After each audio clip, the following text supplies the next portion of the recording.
নেশাগ্রস্ত ব্যক্তির কবরের আযাব। একটি গ্রামে এক নেশাগ্রস্ত ব্যক্তি মারা যায়। সেই কবরের মধ্য দিয়ে হঠাৎ কিছু কুকুর তার কবরের কাছে যায় এবং ঘাউ ঘাউ করে।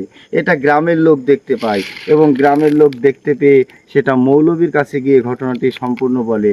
তারপর মৌলবী বলে যে যে ব্যক্তিটি মারা গেছে ওনার পরিবারের পরামর্শ নিয়ে কবরটি খনন করে দেখতে হবে। যেমন কর্ম তেমন কাজ। ঠিক তাই করলো। তারপর ওনার স্ত্রীকে সঙ্গে করে নিয়ে এসে কিছু লোকজন নিয়ে কবর খনন করতে শুরু করলো।